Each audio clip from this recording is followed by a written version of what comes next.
Well, my title is Assistant Athletic Director for Broadcasting and Media Relations. This is my 10th year at Belmont, and I'm primarily charged to oversee all public relations, media relations, press coverage of our 17 athletics teams, and most specifically men's basketball, which takes up a majority of my time, in particular in March.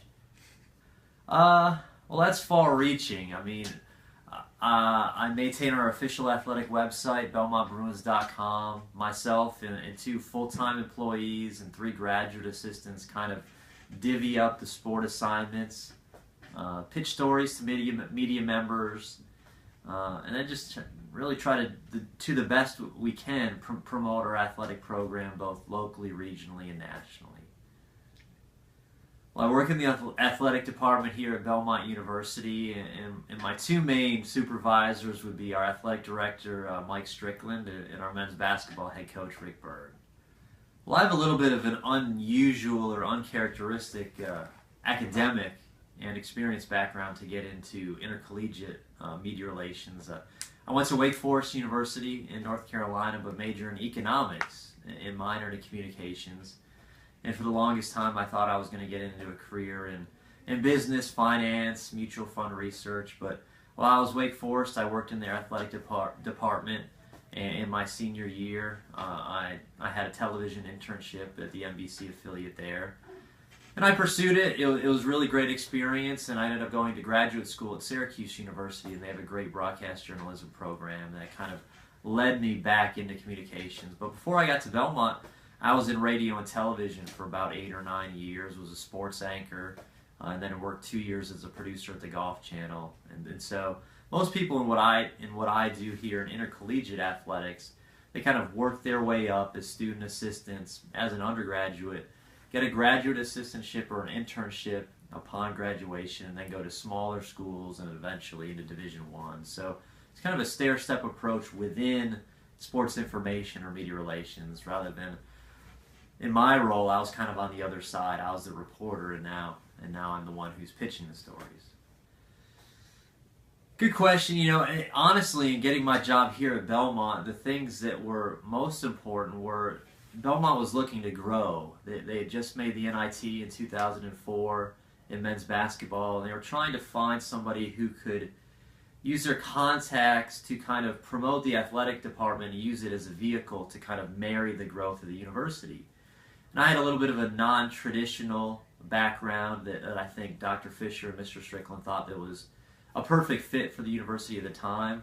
But more importantly, I actually, through networking, had a chance to get to know Coach Bird through a mutual friend at the Golf Channel. And that's what I impress upon young people, is to try to network and build relationships as best they can, whether it's in their field or just other walks of life, because you never know how those relationships can really help you later down the road. Well, Craig, that's an interesting question, especially with the NCAA tournament here this week. What's a typical day? I mean, a typical day is usually me, digesting what's going on in our athletic program. And during this overlap of the winter and spring season, it's exceedingly busy.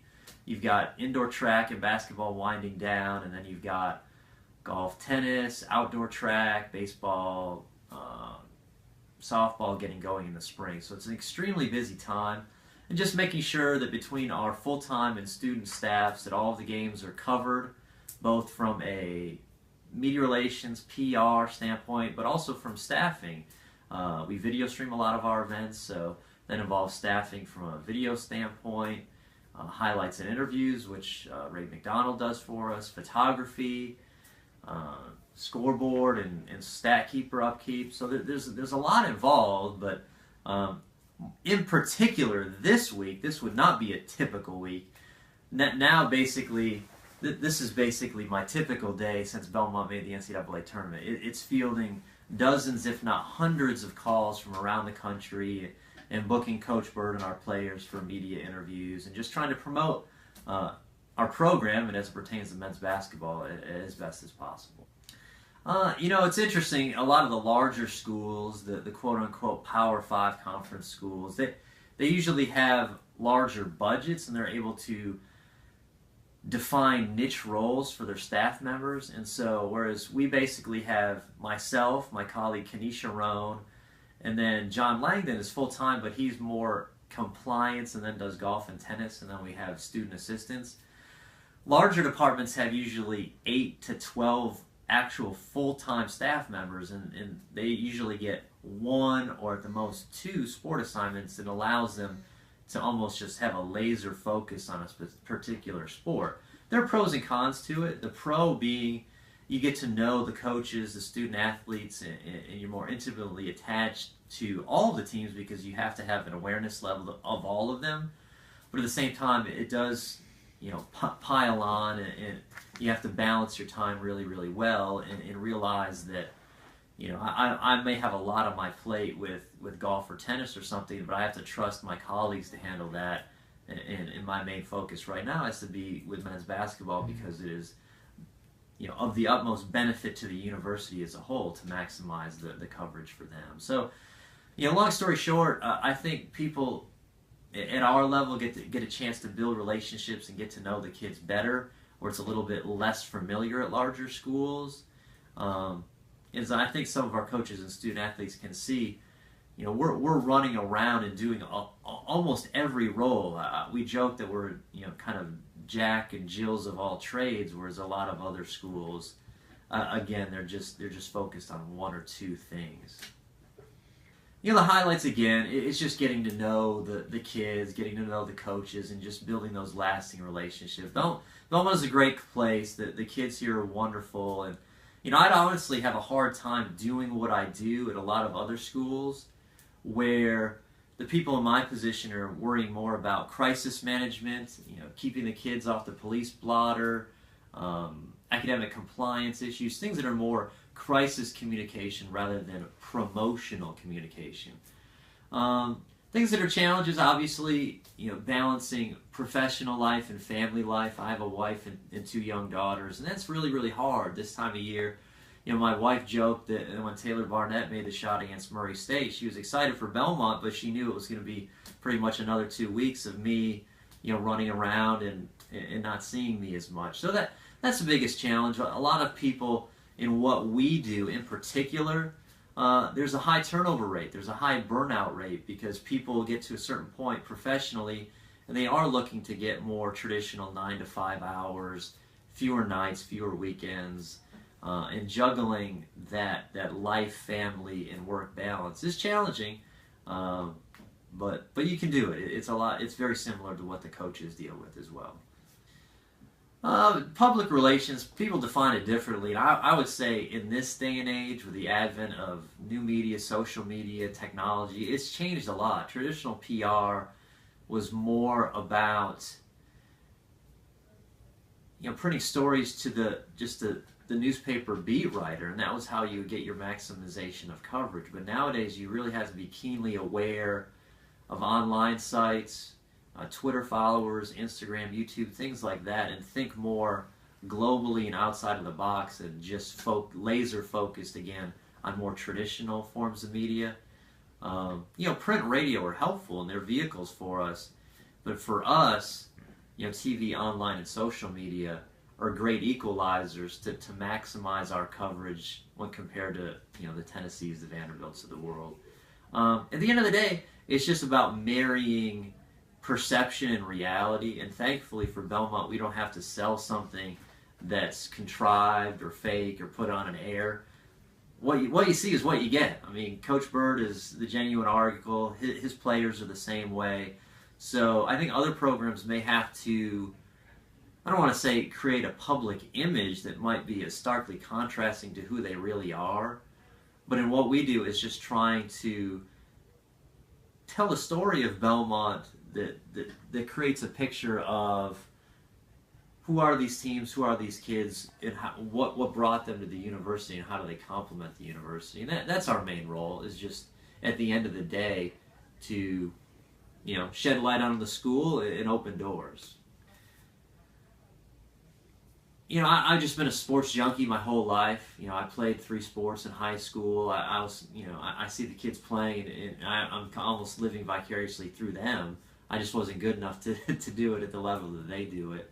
Um, Again, I just think God has gifted me in terms of being able to write and, you know, the opportunity to do basketball games with Kevin Ingram on the radio. That's been another tool where my education has married my passion, and I've been able to pursue that. It's just, you know, at the end of the day, it's people ask me, how did you get into what you do and how do you enjoy it? It's almost like, you know, a fantasy camp. You're living out your dream of, you know, we're courtside at Rupp Arena or at Cameron Indoor, now going back to the tournament. At the end of the day, it's just trying to find a way to use your gifting to promote and benefit others. This really is a service industry. PR, I'm not promoting stories, you know, I'm doing an interview with Craig here, but I'm not doing stories about me. I'm trying to promote the teams and the kids. And so I see it as a real blessing that I'm able to, you know, hopefully be a big vehicle to give and provide, you know, our teams and our coaches and our student athletes, you know, things that'll be lasting for them, some good experiences. Typical basketball game, I mean, there's a lot of prep work that goes in, both from, for me, it's twofold. One, I have to try to get the media members who will attend prepared for the game. Who's the opponent? What's their story? Who's Belmont? What's our story? But also for myself as an announcer, I have to actually prepare for myself. What has the team done? I'll actually watch some tape on the visiting team, see what they're doing offensive and defensively, so I can actually sound somewhat intelligent on the air. So it's twofold. I try to prepare the media members who come to the game, then I have to prepare myself and educate myself on the team. I watch practice a lot to see what Belmont's doing and how they change their schematics from game to game. But at the end of the day, as I mentioned earlier, there are a lot of behind-the-scenes logistical things that have to get taken care of in terms of game day staffing, roster cards, game notes, again, the video crew, a lot of things that people don't see and take for granted that have to get done, and I'm one of many who try to do that for Belmont. The biggest thing I tell young people who want to get into this industry, it's twofold. One, you got to knock down as many doors as you can and try to get as many positive experiences as you can. Nashville affords young people more opportunities than most cities. I mean, you've got Belmont here, and it's a great program, but you've got Vanderbilt across the street, the Titans and Predators literally across the street, and those are opportunities and internships and shadowing experiences that a lot of people across the country won't have opportunities to. And those are influential people who can, A, vouch for you and vouch for who you are as a person, but also your work capabilities. And after those experiences are over, you'll have great portfolio, resume type pieces to help show future employers. But as I alluded to earlier, the biggest thing really is to relationship build and network. And